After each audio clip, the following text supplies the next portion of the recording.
안녕하세요. 딥다이브입니다. 오늘은 좀 재미있는 상상으로 시작해볼까요? 로봇한테 저기 당근 좀 집어줘 이랬을 때요. 로봇이 그냥 딱 집는 게 아니라 사람처럼 어떻게 집지 하고 잠깐 생각하면 더 똑똑해지지 않을까요? 바로 이 부분 로봇의 생각 과정을 파헤친 최신 연구가 오늘 저희 주제입니다. 당신이 만약 로봇 기술이나 AI 발전에 관심 있으시다면 오늘 정말 재밌을 겁니다. 네, 안녕하세요. 네, 저희 앞에 지금 AR XV에 올라온 논문 발췌본이 있는데요. 이게 뭐냐면 시각, 언어, 행동 모델, 그러니까 VLA 모델이라고 하죠. 보고, 듣고, 행동하는 거요. 네, 그렇죠. 여기에 생각의 사실, 코어T라고 부르는 말 그대로 로봇이 생각하는 흐름을 만드는 기법을 합친 연구입니다. 맞습니다. 그래서 오늘 저희가 파헤쳐볼 건 아주 명확해요. 첫째, 로봇이 이렇게 생각하는 척이라도 하는 게 왜 진짜 로봇의 학습 능력, 특히 이제 처음 보는 상황에 대처하는 일반화 능력을 높이는지 그 비밀을 좀 파헤쳐보고요. 네네. 둘째는 근데 이 방식이 좀 치명적인 단점이 있더라고요. 느리다는 거? 속도 문제. 네. 네, 이 느린 속도 문제를 해결하려고 연구자들이 내놓은 아주 기발하고 또 실용적인 대안들 ECOT, 라이트라고 부르던데 이게 뭔지 한번 깊숙이 들여다보겠습니다. 준비되셨죠? 네, 아주 중요한 포인트에서 시작하셨어요. 사실 VLA 모델 자체만으로도 이미 대단하긴 하죠. 인터넷에 있는 그 방대한 텍스트랑 이미지를 학습해서 사람이 하는 말을 알아듣고 눈앞의 상황을 이해하는 능력이 있으니까요. 그렇죠. 근데 이걸 실제 로봇 팔다리 움직임으로 자연스럽게 연결하는 건 또 다른 문제거든요. 그렇죠. 차원이 다르죠. 네, 근데 여기에 생각의 사슬, 그러니까 로봇이 최종 행동을 하기 전에 어떤 물체를 잡아야 하지, 그 다음에 뭘 해야 되지, 이런 중간 단계의 추론 과정을 스스로 만들도록 학습을 시켰더니 로봇이 문제를 더 잘 풀고 처음 보는 상황에도 더 잘 대처하더라 이겁니다. 이게 학계에서 주목받은 이유죠. 그럼 아까 제가 말한 선반 위 당근 집어줘 이걸 예로 들면 로봇이 바로 탁 움직이는 게 아니라 일단 머릿속으로 데이터상이겠지만 1단계 당근으로 간다, 2단계 당근 잡는다, 3단계 선반으로 간다, 4단계 당근 놓는다, 이런 식으로요. 네, 맞아요. 세부 계획을 먼저 짜고 움직인다 이런 거군요. 논문 그림 1 보니까 그런 예시가 있던데요. 바로 그겁니다. 기존의 이런 접근법을 체현된 생각의 사슬, Embodied Chain of Thought, 줄여서 ECOT라고 불렀는데요. 이코트. 네. 이 연구들은 로봇이 행동하기 전에 방금 말씀하신 그런 중간 생각들, 예를 들면 물체가 어디 있는지 경계상자를 찾는다거나 어떤 순서로 일할지 하위 계획을 세운다거나 어떤 움직임이 필요한지 예측한다거나 이런 걸 텍스트로 만들도록 학습시키는 게 핵심이었어요. 논문 그림 2에 다양한 예시들이 나와 있죠? 네네. 근데 놀라운 점은 이렇게 학습시키니까 굳이 로봇 시연 데이터를 더 힘들게 모으지 않아도 로봇이 새로운 환경이나 처음 보는 지시에도 훨씬 잘 적응하더라는 겁니다. 와, 데이터 수집을 덜 해도 성능이 좋아진다니. 이거 정말 솔깃한데요. 근데 뭔가 너무 좋아 보이면 꼭 함정이 있던데 이것도 뭔가 단점 있겠죠? 예리하시네요. 당연히 명백한 한계가 있었습니다. 첫째는 그 학습 데이터 문제예요. 로봇의 모든 행동 단계마다 이런 상세한 생각 데이터를 사람이 일일이 만들어 주거나 아니면 또 다른 AI 모델을 써서 생성을 해야 했거든요. 이게 꽤 번거롭겠네요. 네, 번거롭죠. 둘째는 훨씬 더 큰 문제인데 바로 속도입니다. 실제 로봇을 돌릴 때 행동 하나하나 결정할 때마다 이 생각 과정을 거쳐야 하니까 로봇이 너무 느려지는 거예요. 논문 보니까 이게 초당 1번에서 1.2번, 1.1Hz밖에 행동을 못할 수도 있다고 해요. 네, 잠시만요. 초당 1번이면 거의 엄청 느린 거잖아요. 보통 VLA 모델은 초당 3.5번 이상 움직인다고 하셨는데 1Hz면 이건 실제 상황에서는 거의 못 쓰겠는데요. 그렇죠. 로봇이 실시간으로 막 주변 환경이랑 상호작용해야 하는데 그렇게 느리면 좀 곤란하죠. 그래서 연구진들이 다시 근본적인 질문으로 돌아간 겁니다. ECOT는 도대체 왜 효과가 있는 거지? 이 원리를 제대로 알면 어쩌면 속도 문제를 해결할 실마리를 찾을 수 있지 않을까 하고요. 아하, 그래서 이제 탐정처럼 ECOT가 왜 효과적인가, 진짜 이유는 뭔가 이걸 파헤치기 시작했군요. 어떤 가설들을 세웠나요? 네, 크게 세 가지 가능성을 놓고 봤습니다. 첫 번째는 더 나은 표현 학습, representation learning, 가설입니다.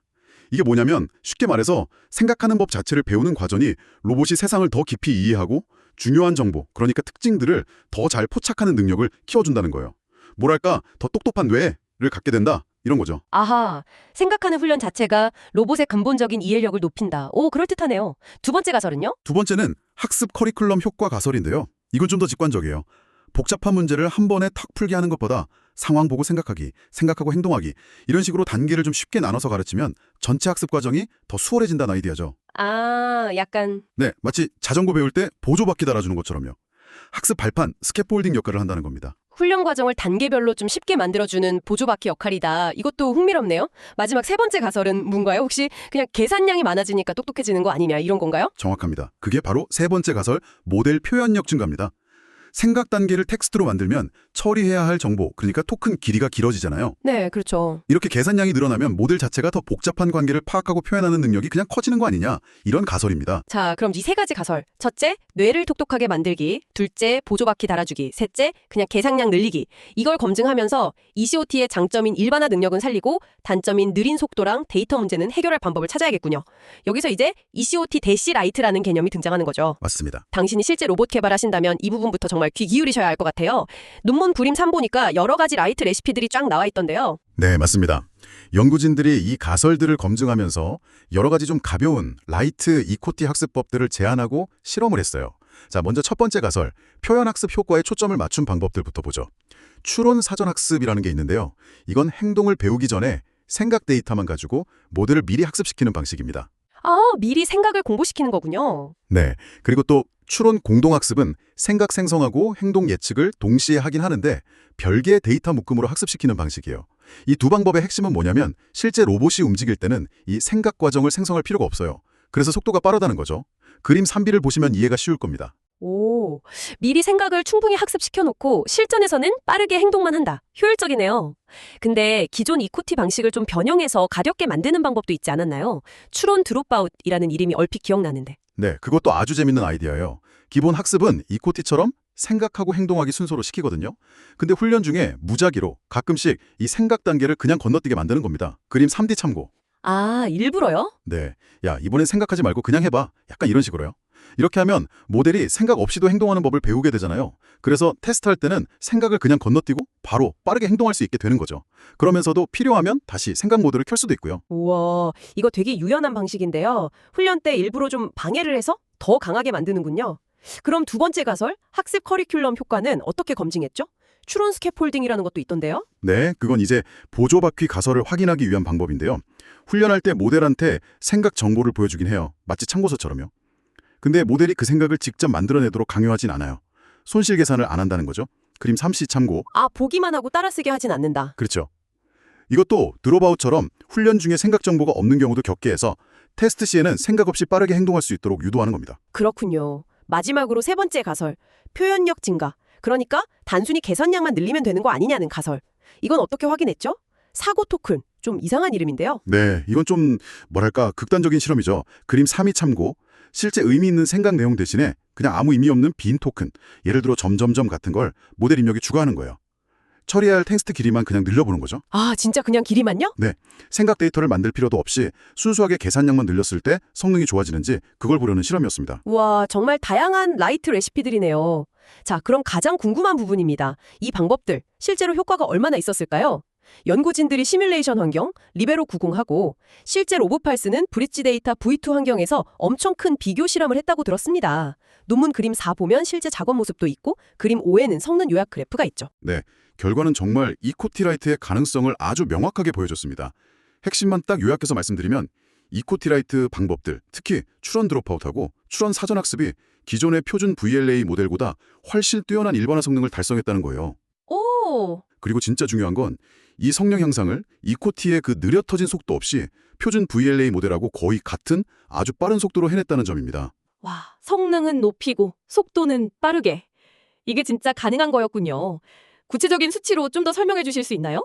예를 들어 시뮬레이션 환경에서는 어땠어요? 네, 리베로 90 시뮬레이션에서는 추론 드롭아웃 방식이 그야말로 스타였습니다. 기존 최고 성능 기록, 소타라고 하죠. 그걸 넘어서면서 가장 성능이 좋지만 느렸던 완전한 이코티 방식하고 거의 맞먹는 성공률을 기록했어요. 각각 89.4%, 90.8%였으니까요. 와, 거의 비슷하네요. 네, 추론 사전학습 방식도 표준 VLA 모델보다는 5.4%나 높은 성능을 보였고요. 자료 픽5 상단 그래프랑 테이블 1 보시면 수치가 나와 있습니다. 시뮬레이션에서는 드롭아웃이 정말 잘했군요. 그럼 좀 더 까다로울 것 같은 실제 로봇 환경, 그 브릿지 데이터셋에서는 어땠나요? 결과가 좀 달랐을 수도 있을 것 같은데요? 맞습니다. 역시 실제 환경은 좀 다르더라고요. 실제 로봇 환경인 브릿지 데이터셋에서는 추론 사전학습 방식이 추론 드롭아웃보다 약간 더 좋은 성능을 보였습니다. 아, 이번엔 사전학습이요? 네. 물론 두 방법 모두 표준 VLA 모델 성공률 50.5%보다는 월등히 높은 성공률을 기록했죠. 사전학습이 69.4%, 드롭아웃이 60.4%였으니까요. 완전한 이코티 방식 77.5%보다는 약간 낮긴 했지만 다시 한번 강조하지만 추론 속도는 3배 이상 빠르다는 엄청난 장점이 있습니다. 자료 픽5 하단 그래프랑 테이블 2 참고하시면 됩니다. 그렇군요. 환경에 따라서 최적의 라이트 방식이 조금씩 다를 수는 있겠네요. 자, 그럼 이 실험 결과들을 바탕으로 처음에 던졌던 그 세 가지 가설, 왜 이코티가 효과가 있나? 여기에 대한 답을 좀 찾을 수 있겠군요. 어떤 가설이 가장 설득력 있었던 건가요? 들어보니까 더 나은 표현 학습, 그러니까 로봇의 뇌를 똑똑하게 만드는 첫 번째 가설이 제일 유력해 보이는데요. 정확히 보셨습니다. 실험 결과는 추론 데이터를 학습에 활용하는 것 자체가 모델이 로봇 작업과 관련된 중요한 특징들을 배우고 더 나은 내부 표현, representation을 형성하는데 결정적인 역할을 한다는 첫 번째 가설을 아주 강력하게 뒷받침했습니다. 아하. 반면에 단순히 계산량만 늘리는 것, 세 번째 가설은 오히려 성능을 떨어뜨렸고요. 학습 과정을 쉽게 만들어주는 것, 두 번째 가설도 약간의 효과는 있었지만 그게 핵심은 아니었던 거죠. 그리고 여기서 한 가지 더 흥미로운 점이 있어요. 실제 로봇 환경처럼 더 복잡하고 예측 불가능한 상황에서는 테스트할 때도 실제로 생각 과정을 생성하는 게 성능 향상에 더 큰 도움을 주었다는 사실입니다. 그건 좀 의외인데요. 테스트 때는 그냥 빨리 행동하는 게 좋을 것 같은데. 그렇죠. 근데 논문의 그림 8을 보면 추론 없이 할 때는 실패하던 작업을 추론 기능을 켜니까 성공하는 사례가 나와요. 이게 뭘 의미하냐면 단순히 좋은 표현을 학습하는 걸 넘어서 그 학습된 걸 실제 행동으로 끄집어낼 때 그 과정에서 생각이 여전히 도움을 줄 수 있다는 거죠. 특히 어려운 문제에서는요. 그러니까 복잡한 실제 문제에서는 학습된 표현을 효과적으로 꺼내 쓰는데 생각 과정에 도움을 줄 수 있다. 와, 심오하네요. 결국 중요한 건 의미 있는 생각 훈련이지 그냥 계산만 많이 한다고 되는 게 아니라는 거군요. 바로 그 점이 이 연구의 아주 중요한 발견 중 하나입니다. 로봇 학습에서는 양이 아니라 질, 즉 의미론적으로 유의미한 추론 과정을 학습하는 것이 중요하다는 것을 명확히 보여줍니다. 네, 결과가 정말 흥미롭습니다. 그럼 이제 가장 실용적인 질문으로 넘어가 보죠. 만약 당신이 지금 당장 로봇 학습 모델을 개발하고 있다면 이 다양한 ECOT와 ECOT 다실라이트 전략들 중에서 도대체 뭘 선택해야 할까요?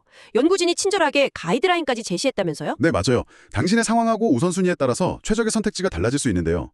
연구진이 제시한 가이드라인을 한번 정리해보면 이렇습니다. 첫째, 성능이 최고다.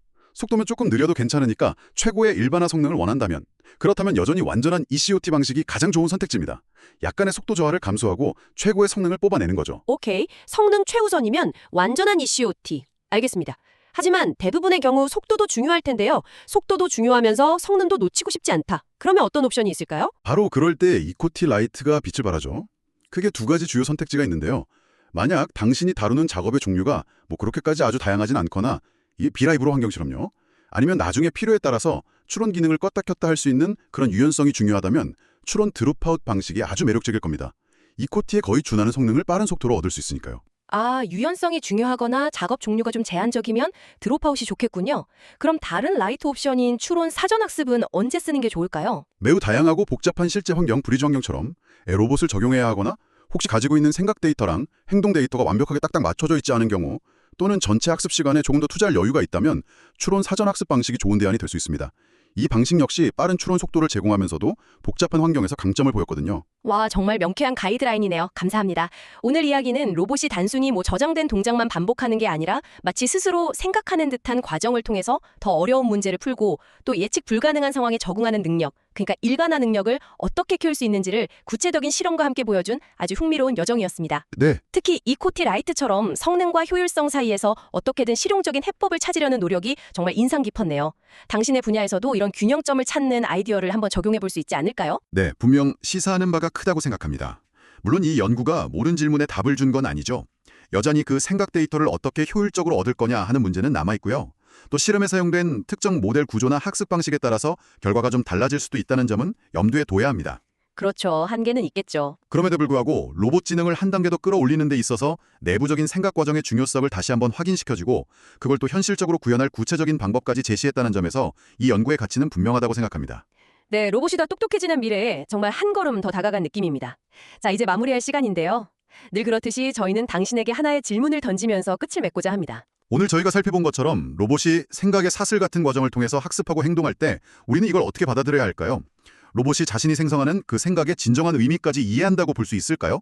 아니면 그저 최종 목표를 달성하는 데 통계적으로 유리한 아주 복잡하게 얽힌 패턴을 그저 똑똑하게 흉내내고 있는 것일 뿐일까요? 이 질문에 대한 당신의 생각은 어떠신가요? 정말 깊이 한번 생각해 볼 만한 질문입니다. 어쩌면 이 질문에 대한 답이 앞으로 우리가 만들어갈 인공지능과 로봇 기술의 본질적인 방향, 그리고 더 나아가서 인간과 기술의 관계를 어떻게 설정할지에 대한 중요한 실마리가 될지도 모르겠습니다. 오늘 더 딥다이브는 여기까지입니다. 다음 시간에도 세상을 보는 새로운 눈을 뜨게 해줄 흥미로운 지식으로 다시 찾아뵙겠습니다. 감사합니다. 감사합니다.